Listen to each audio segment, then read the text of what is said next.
खुलुमबाय।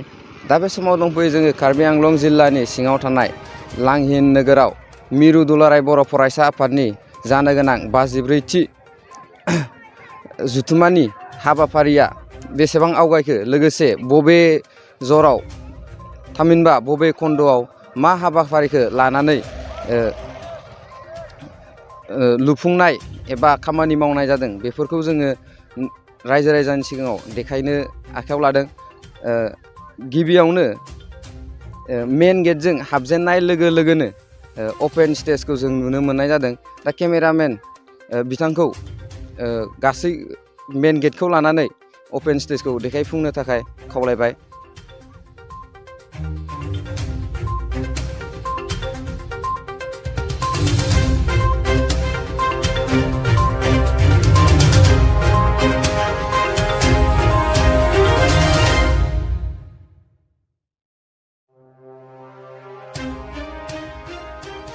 मेन गेटनि थिक सानजाथिं एक्जिबिसन जोबोद गुवार लुनायखौ जों नुनो मोन्दों।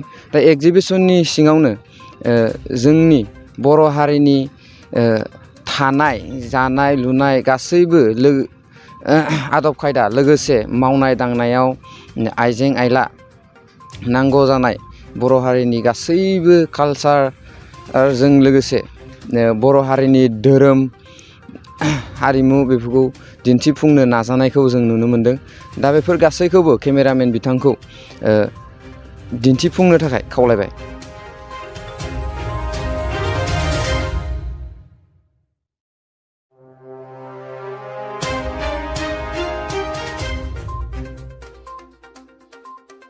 स्टेजनि थिक खोलाथिं डिलेगेट हलखौ लुफुंनायखौ जों नुनो मोन्दों।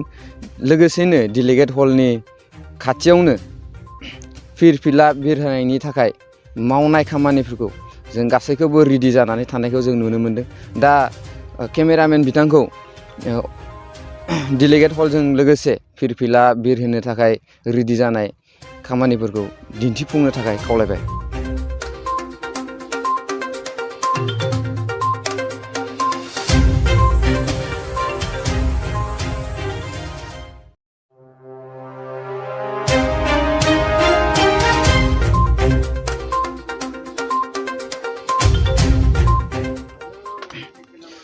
दा बे समाव आंजों लोगोआव दङ कार्बि आंलं जिल्ला दुलाराय बर' फरायसा आफादनि गाहाय नेहाथारि। दा बे समाव सारनिफ्राय जोङो गोबां खोथाखौ मिथिनानै लागोन। गिबियावनो सारखौ बड'लेण्ड बुब्लियाव बरायनानै लानाय जाबाय।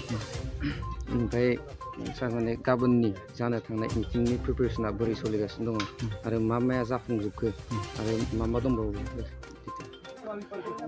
गिबियाव आङो बड'लेण्ड बुब्लि निउस पर्टेलनिसिम आफादनि जानानै कार्बि आंलं जिल्ला दुलाराय बर' फरायसा आफाद बा बानजाय आफादनि जानानै आङो गिबियाव साबायखर हरदों। गाबोनहाय जोंनिया 12 रिंगासोनिफ्रायनो जोंनि जे थान्दै रेबथुमनाय बियो जागोन दुलाराय बर' फरायसा आफादनि। दा बेफोरनि गासैबो प्रिपेरेसनफ्रा, गासैबो जगारफ्रा जोङो थिग थाक खालामजोब्बाय। दा बेखाय जोंनि जिखिनि मावनांगौफोर, जे जोंनि थानाय जानाय, नों गेलेनाय, हारिमुवारिनि बायदि बिथिंनि मोनफ्रोमबो खामानिफोरखौ जोङो फ्राय मावफुंजोब्बाय। दिनै सानसेल'सै।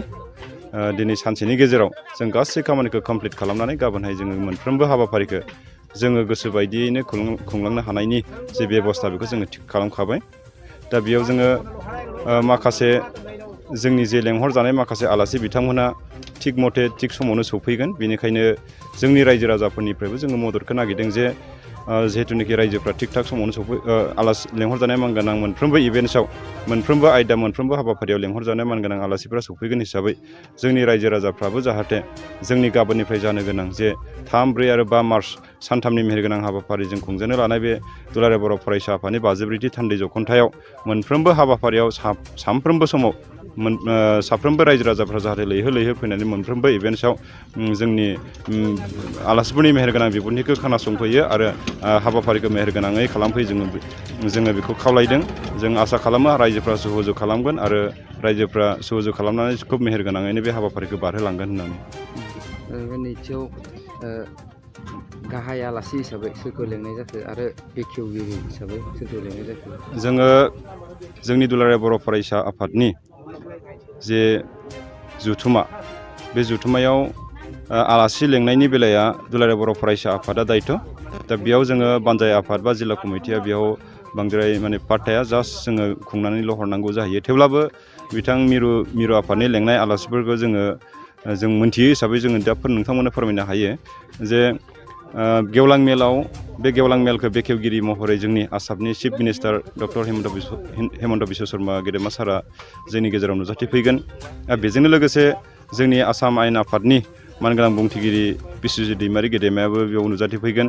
आरो बेयाव गाहाय आलासि हिसाबै जोंनो कृष्णकान्त हेन्डिके स्टेट अपेन इउनिभारसिटिनि बारग' भाइस चेन्सेलर बिथाङा जोंनि गाहाय आलासि हिसाबै बेयाव नुजाथिफैगोन। आरो बेजोंनो लोगोसे जोंनि जे हाबाफारि 4 मार्चआव जानो गोनां, 4 मार्चआव जों अपेन मोनसे सेमिनार लादों, जाय बे जाबाय NEP 2020नि जे निउ इडुकेसन पलिसि 2020नि सायाव मोनसे गेवलां मोनसे सेमिनार बा सावरायमा मेल लादों। बे सावरायमा मेलाव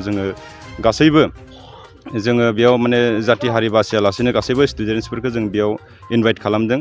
बेयाव बर' मिडियामनि बाथ्रा गैया, एसामिस मिडियामनि बाथ्रा गैया, इंलिस मिडियामनि बाथ्रा गैया। गासैबो स्टुडेन्टसफ्रा, गासैबो मिडियामनि स्टुडेन्टसानो जा बा कार्बि, बर', एसामिस, गुबुन जाथि जन'गोष्ठीनि स्टुडेन्टआनो जा, जोङो बेयाव बाहागो लानो थाखाय जोङो गासैखौबो स्कुल थांनानै कलेज थांनानै जोङो इनभाइट खालामहैदों। बिथांमोनहा टिचारफ्राबो बेयाव बाहागो लाफागोन जोङो आसा खालामदों।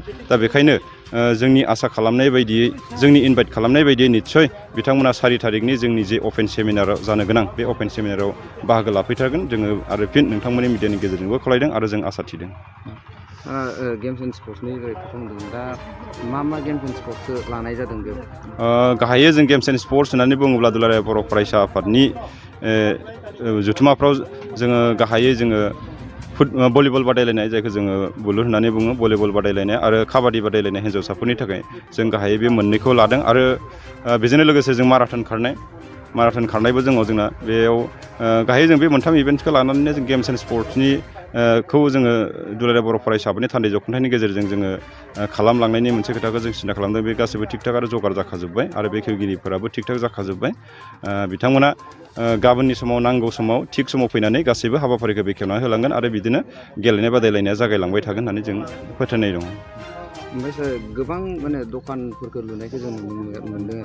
दा बेयाव बेसेबांसो दखान जागोन, लोगोसेनो गासैबो दखानफोर माने बुक जाजोब्बाय नामा? नंगौ, नैबे नुनाय दखाना जाहैबाय एगजिबिसन।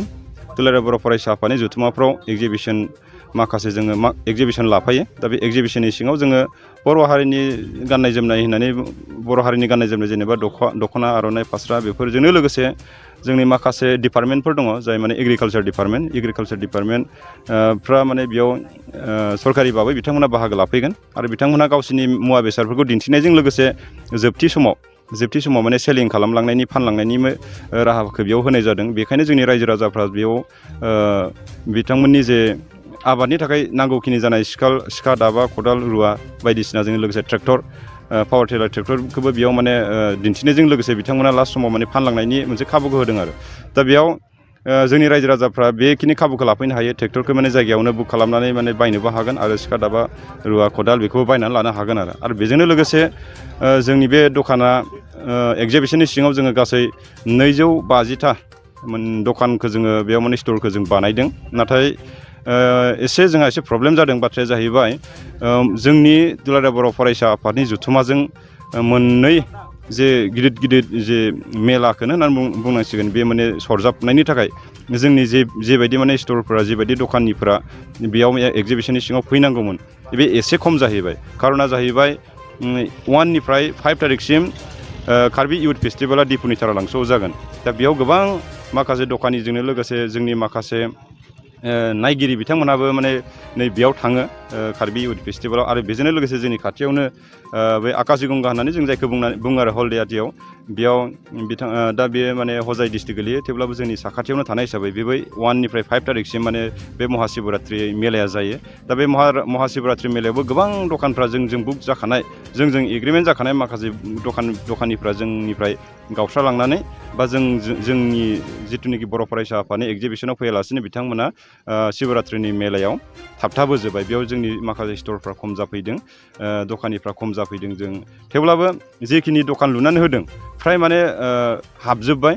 जोङो आसा खालामदों दिनै आरो गाबोननि गेजेराव माखासे जायफोर दखान होनो गोसो बा बिजनेस पारसन बिथांमोना फैनानै दखानफोरखौ एग्रिमेन्टनि गेजेरजों लाबावनो हानायनि मोनसे खाबुखौ जों दोनदों। ओंखायनो गाबोनसिमहालागै जों जाय बिथांमोना फैनो गोसो बा होनो गोसो बिथांमोना जोंजों जगाजग खालामनानै दखानखौ होनो हागोन। गोबां जिल्ला आरो आनसलिकफोरनिफ्राय गोबां माने स्टुडेन्टफ्रा फैगोन, दा बिसोरनि थानाय जानायनि सुबिदानि थाखाय गोबां जिल्ला आरो गोबां दखरा बेनिफ्राय फैनायनि थानाय जानायनि बेब'स्थाखौ जों सिगांनिफ्रायनो थिग थाक खालामखादों। जोङो गुबुन गुबुन जिल्लानिफ्राय फैनायनि थाखाय जे डेलिगेट केम्प बानायनांगौ, बे डेलिगेट केम्पखौ जोङो फ्राय माने 4,000सो डेलिगेटखौ दोननो हानायनि मोनसे डेलिगेट केम्प बानायदों। आरो बेजोंबो जुदि थोआब्ला जोङो माखासे बेब'स्था लानायनिबो खोथाखौ बेब'स्था लानायनि राहाफारिखौबो जों खालामनानै लाखाबाय। आरो जोङो मोनथियो दुलाराय बर' फरायसा आफादनि बे थान्दै जख'न्थायाव बा दुलाराय बर' फरायसा आफादनि बोसोरारि जथुम्माफ्राव गुबुन गुबुन जिल्ला, गुबुन गुबुन दखराफ्रा गाव आलादायैबो केम्प लुनानै थाफैनाय जायो। बे गाव आलादायैबो केम्प लुनानै थाफैनायनि थाखाय जोङो जायगाफोरखौ थिग खालामना दोनबाय, बबे साइडआव दोननांगौ बबे साइडआव दोननाङा, बेखिनि गासैखौबो जों थिग थाक खालामजोबखाबाय। जोङो सिन्था खालामदों लुनानै थाफैनायफोरनि थाखाय नांगौखिनि जानाय माखासे औवाफोरखौ जों होनो हायो नामा, बे खोथाखौ जों सिन्था खालामदों।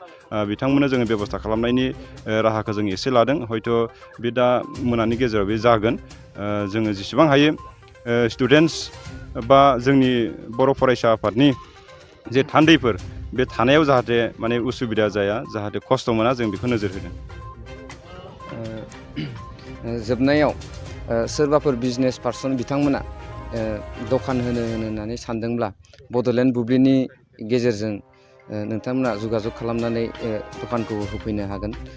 लोगोसेनो गावनि बेसेन गोसा समखौ बड'लेण्ड बुब्लिनि थाखाय होनायनि थाखाय सारनिसिम रोजा रोजा साबायखर थाबाय। गोजोन्थों।